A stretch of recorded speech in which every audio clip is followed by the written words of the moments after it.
Hello friends, मैं रोहित कुमार वर्मा अपने YouTube channel Shivalik GS अड्डा में हम आपका स्वागत करते हैं। हम लोग पढ़ रहे हैं बेटा भारतीय संविधान। ठीक है, क्या पढ़ रहे हैं? भारतीय संविधान एवं राज्य व्यवस्था। संविधान बनाया कैसे गया है, किन किन परिस्थितियों में जाकर के संविधान बना है।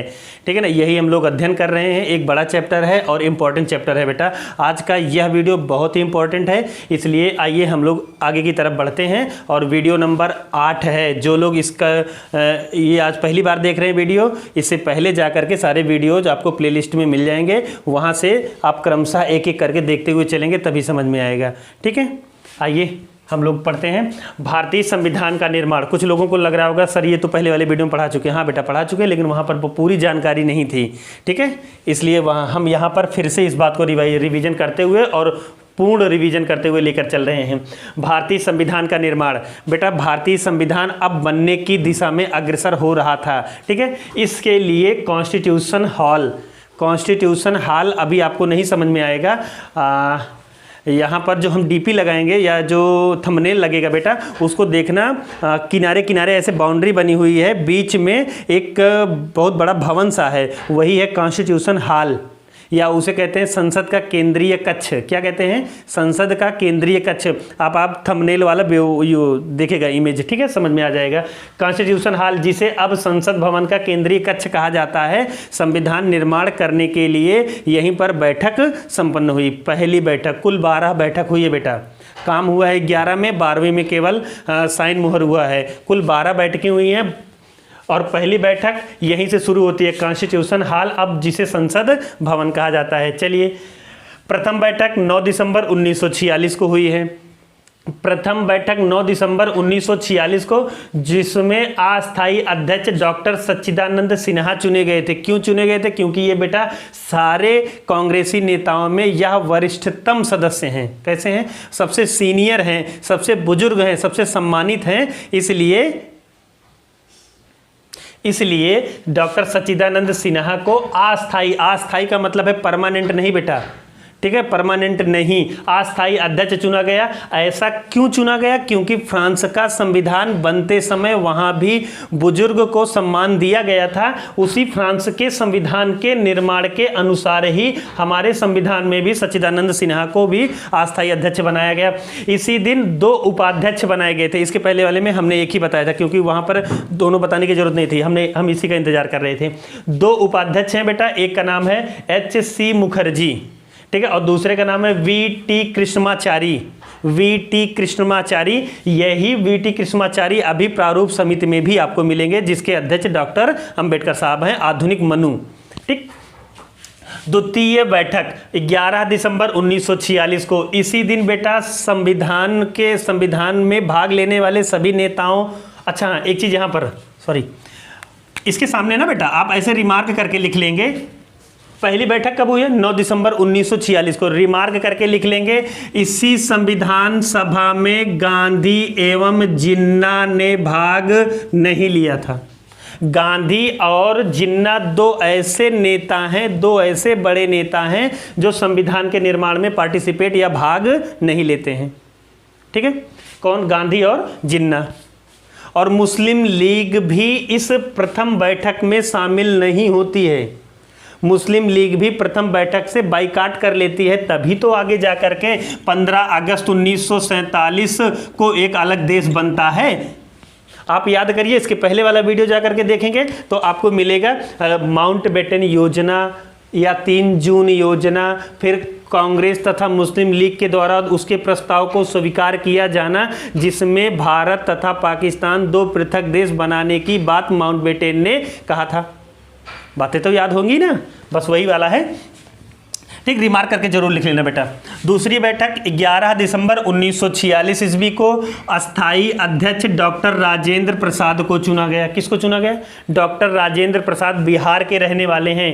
ठीक है ना, बिहारी बाबू हैं, बहुत अच्छे आदमी हैं। इनका इतिहास, इनकी जीवनी पढ़िएगा। चलिए आगे, संवैधानिक सलाहकार BN राव ब्रिटेन में बहुत बड़े वकील हैं बेटा, इनका नाम चल रहा था उस समय। और हमारे देश जब आज़ादी की कगार पर आ गया था तो BN राव भारतीय संविधान में संवैधानिक सलाहकार के रूप में काम किया। अन्य सारे पदों पर रहने वाले व्यक्तियों का भी मैं जिक्र करूंगा, लेकिन अभी घबराइए ना। बहुत सारे नाम हैं, बहुत सारे सुलेखक हैं, शिल्पकार हैं, वगैरह वगैरह, बहुत सारे लोग हैं ना, अभी हम उनको आगे बताएंगे, ठीक है। तृतीय बैठक 13 दिसंबर 1946, अभी जैसे हम पढ़ा रहे हैं ऐसे आपको पढ़ना है। 13 दिसंबर 1946 पंडित नेहरू ने उद्देश्य प्रस्ताव प्रस्तुत किया। ये उद्देश्य प्रस्ताव क्या है बेटा? कैसे संविधान होगा हमारा, यही पूरा, यानी हमारे संविधान का उद्देश्य क्या होगा। क्या यही उद्देश्य होना चाहिए कि जो ये मतलब एक लेवल से ऊपर वाले लोग हैं वो नीचे रहने वाले लोगों को, या उच्च जाति के लोग निम्न जातियों को शोषण करें? ऐसा नहीं। हमारा संविधान कैसा होगा? सामाजिक, आर्थिक और राजनैतिक न्याय वाला होगा। यही सब सारी बातें, वही प्रस्तावना जिसे कहते हैं यार, प्रस्तावना वाली बातें ही पंडित नेहरू ने प्रस्तुत किया था, जिसमें संशोधन किया गया था 1976 ईस्वी में इंदिरा गांधी के द्वारा।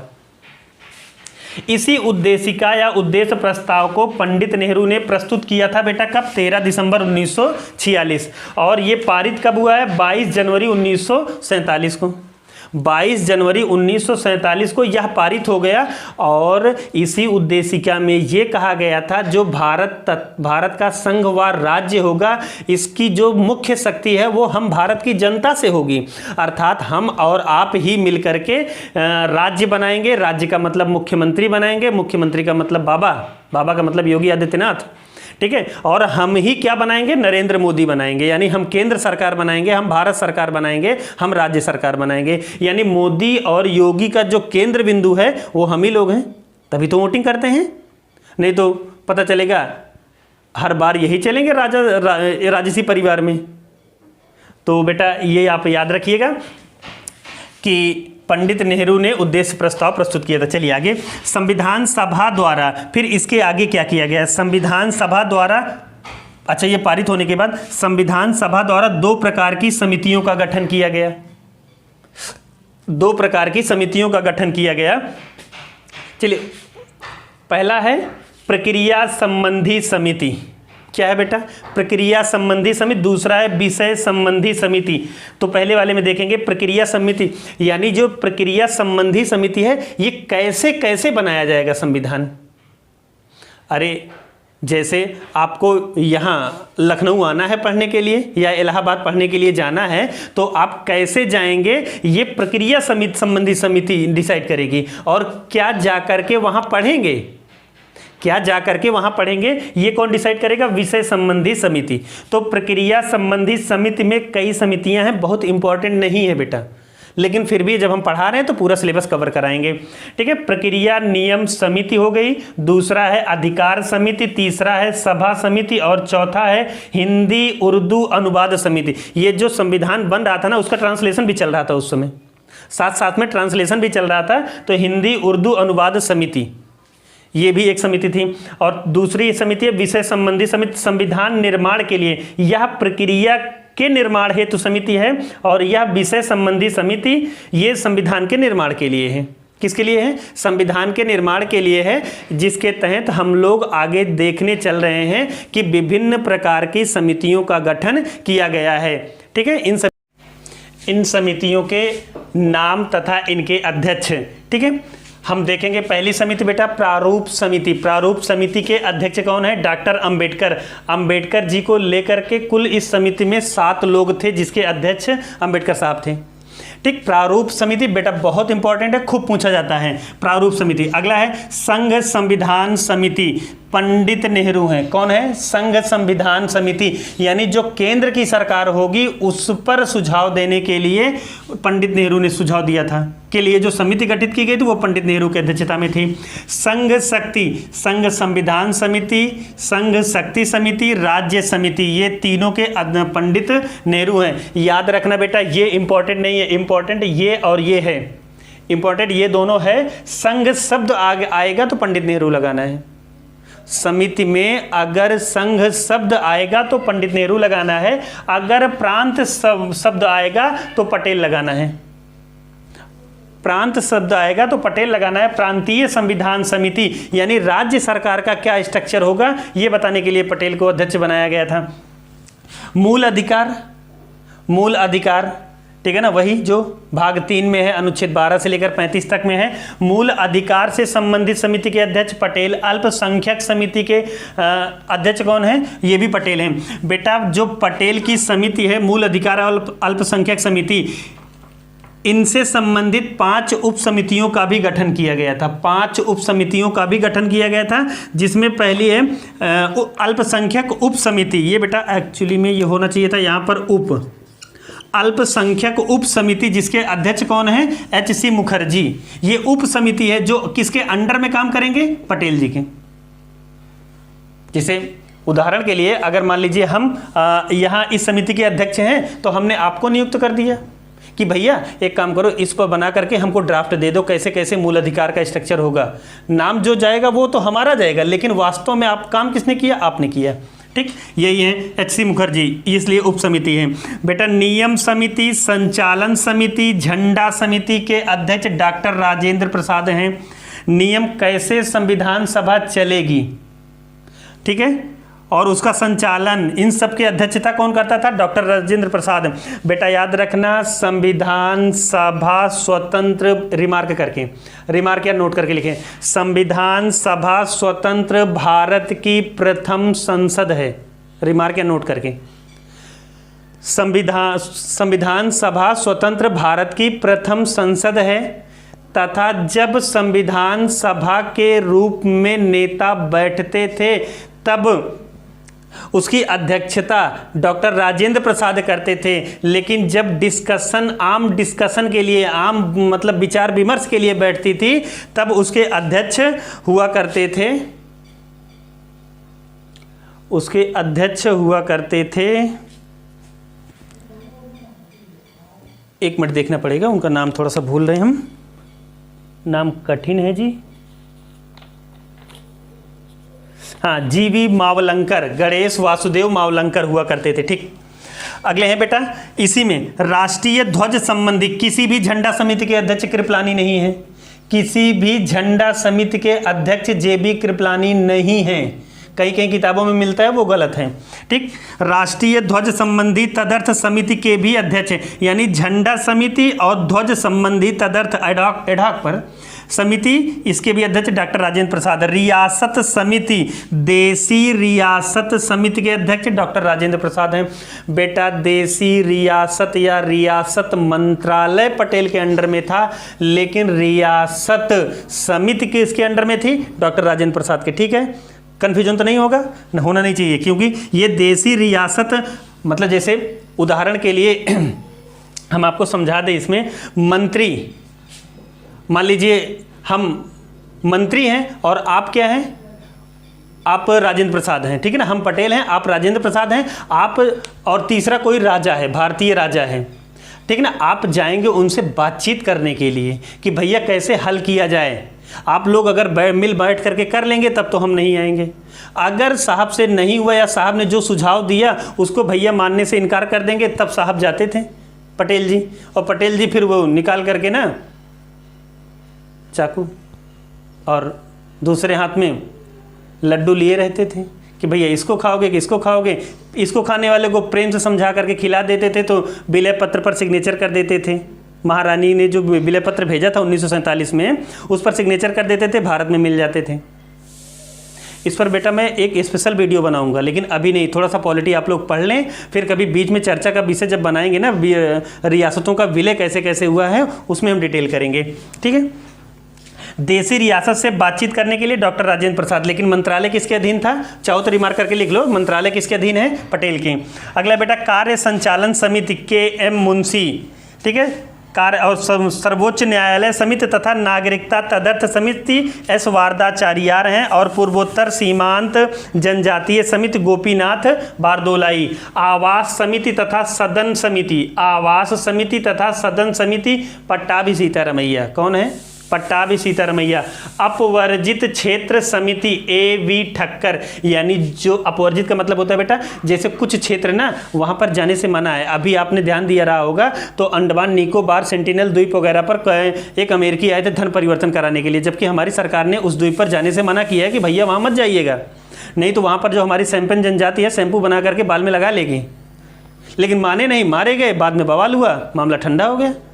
इसलिए आप भी कभी घूमने वगैरह जाइएगा ना, टहलने घूमने के लिए अंडमान निकोबार, तो ये ध्यान रखिएगा कि जहाँ पर सरकार ने बैन कर रखा है वहाँ मत जाइएगा, नहीं तो मनुष्य की आदत है ना, जहाँ रोका जाएगा वहाँ जरूर जाएंगे, वहाँ जाएंगे तो भुगतना पड़ जाएगा। इसलिए जहाँ सरकार ने प्रतिबंधित कर रखा है वहाँ मत जाइएगा। ऐसे ही क्षेत्रों को अपवर्जित क्षेत्र समिति कहते हैं, यानी इनसे संबंधित क्या प्रावधान करना है, ये किसने कौन बता रहा था, AV ठक्कर। ठीक है बेटा, अब इसके आगे हम लोग देखेंगे संविधान निर्माण हेतु परामर्श समिति ने 17 मार्च 1947 को, आगे नई लाइन से इन सब चीज़ों से हट करके आप आगे नई लाइन से लिखते चलेंगे। संविधान निर्माण के लिए परामर्श समिति ने 17 मार्च 1947 को केंद्रीय व प्रांतीय विधानसभा के सदस्यों को, मतलब आज के विधायकों को तथा कैबिनेट के मंत्रियों को, यानी जो नरेंद्र मोदी का मंत्रालय है उनको, और ये जो अपने यहाँ के विधायक हैं, विधायक अपने अपने क्षेत्र का विधायक पता करिए, यानी इनको, विधायक जी को तथा मंत्री जी को, ये पूरा एक इनका विचार जानने के लिए, यानी ये इन विधायकों और मंत्रियों का विचार जानने के लिए संविधान सभा ने संवैधानिक पूर्व दृष्टांत प्रदान किया। ये क्या है बेटा, ये सीधा सीधा रे कुछ नहीं है जी, 60 देशों के संविधान को लाया गया कि उनका मतलब स्वरूप कैसा है, उनमें क्या क्या बातें लिखी गई हैं, यही सब सारी बातें 3 पृष्ठों में इन सभी नेताओं को बांट दिया गया था। फिर से, हमारी संविधान सभा ने 60 देशों के संविधानों को ले आए, उसकी अच्छी बातों को कॉपी पेस्ट करने के लिए फोटो स्टेट करवाए 3 सेट में, और इन सभी नेताओं को दे दिया, कहा भैया पढ़ करके अपनी राय हमको बताइए, विचारों को जानने हेतु। ठीक है ना, संवैधानिक पूर्व दृष्टांत में इनका विचार जानने के लिए ऐसा किया गया था। इनको 3 प्रतिरूपों में बांटा गया था कि भैया पढ़ लो, और उसमें मतलब अपना विचार लिखना था कि आप कैसा चाहते हैं। जैसे महिलाओं को अधिकार देने के संबंध में महिलाओं को पूरा दिया गया कि लीजिए आप अमेरिका में महिलाओं की स्थिति को अध्ययन कर लीजिए, ब्रिटेन की महिलाओं के उनकी स्थिति का अध्ययन करिए, फ्रांस की महिलाओं की स्थिति का अध्ययन करिए, और भारत में महिलाओं की क्या स्थिति होनी चाहिए, कैसा आप सुझाव दे रहे हैं। ये सारी बातें समितियों के माध्यम से किया जा रहा था। भारतीय महिलाओं के बारे में उनको छूट देने के लिए उनकी समितियों को सारा काम सौंपा गया था। ठीक है, इन समिति ने संवैधानिक पूर्व दृष्टांत प्रदान किया गया। इन्होंने, यानी इन सब ने इसमें जो उत्तर दिया उसी के आधार पर परामर्श समिति ने एक रिपोर्ट तैयार किया। जैसे हम बनाए ना, बनाना आपको ऐसे ही है। अगर नहीं समझ में आएगा वीडियो 2, 3, 4 बार देखिएगा, ज़्यादा से ज़्यादा बार देखिएगा, बिल्कुल समझ में आ जाएगा। यहाँ थोड़ा सा आप डिस्टर्ब हो रहे होंगे, डिस्टर्ब नहीं होना है कुछ, कुल मिला करके अगर इनको हम फिर से आप रिवाइज कर दे रहे हैं, सुनिए। मान लीजिए मोदी है संविधान सभा, मोदी ने हम और आप, ठीक है ना, हम और आप विधायक हैं और सांसद हैं या संविधान सभा के सदस्य हैं, मोदी अध्यक्ष हैं। मोदी ने क्या कर दिया, सारा प्रतिरूप हमको दे दिया, भैया पढ़ करके बताओ भारत वाला कैसे बनाया जाए। ठीक, तो वही जो हमको पढ़ने के लिए और अपना विचार देने के लिए पूरा प्रारूप तैयार किया गया था, वही है संवैधानिक पूर्व दृष्टांत। ठीक, हमने ये दे दिया और हमारे ही उत्तर के आधार पर परामर्श समिति ने रिपोर्ट प्रस्तुत किया। इसी रिपोर्ट के आधार पर BN राव, संवैधानिक सलाहकार BN राव ने संविधान का प्रथम प्रारूप तैयार किया। क्या तैयार किया? संविधान का प्रथम प्रारूप तैयार किया। लेकिन बेटा याद रखना है, तैयार कब किए हैं? अक्टूबर 1947 में। ये पहले से ही कन्फर्म था कि ऐसे ऐसे बनाया जाएगा, प्रक्रिया कन्फर्म थी। और इनके द्वारा बनाए गए प्रथम प्रारूप पर विचार करने के लिए 29 अगस्त 1947 को ही प्रारूप समिति का गठन कर दिया गया था। यानी कि हम अंबेडकर हैं, आप BN राव हैं, ठीक। आप क्या करेंगे, प्रथम प्रारूप बनाएंगे और हम क्या करेंगे, जो प्रारूप आप तैयार करेंगे उस पर हम डिटेल में अध्ययन करेंगे और आपके द्वारा दिए गए प्रारूप पर हम अंतिम मुहर लगाएंगे, ठीक है। ये सब पहले ही तय कर दिया गया था, चूंकि प्रक्रिया संबंधी समिति भी तो कुछ है ना बेटा, बस वही। ये BN राव प्रथम प्रारूप तैयार करेंगे तथा इस प्रारूप पर अध्ययन करने के लिए प्रारूप समिति का गठन किया जाएगा जिसके अध्यक्ष डॉक्टर अंबेडकर होंगे। इसी प्रारूप समिति को बेटा अपवाहन समिति भी कहा जाता है। क्या कहा जाता है, अपवाहन समिति भी कहा जाता है। प्रारूप समिति में कुल 7 लोग थे जिसके अध्यक्ष डॉक्टर अंबेडकर हैं और इनमें 7 लोगों के नाम आप नीचे लिख लीजिएगा। यहाँ हमने लिखा है डॉक्टर अंबेडकर अध्यक्ष हैं और गोपाल स्वामी आयंगर दूसरे व्यक्ति हैं, तीसरे हैं KM मुंशी और चौथे हैं कृष्णा स्वामी अय्यर, 5वें हैं मोहम्मद सादुल्लाह और 6ठे हैं BL मित्र। बाद में इनकी तबीयत खराब हो गई थी, स्वास्थ्य कारणों से बेटा इन्होंने इस्तीफा दे दिया था। इनके स्थान पर N माधव राव को नियुक्त किया गया था। DP खेतान की मृत्यु हो गई थी, इसलिए T कृष्णाचारी को नियुक्त किया गया था, ठीक है। अब ये जो अंबेडकर की अध्यक्षता में समिति है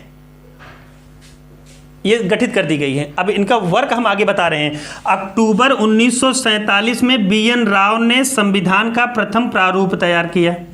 इस प्रथम प्रारूप में बेटा 243 अनुच्छेद हैं और 13 अनुसूचियां थीं।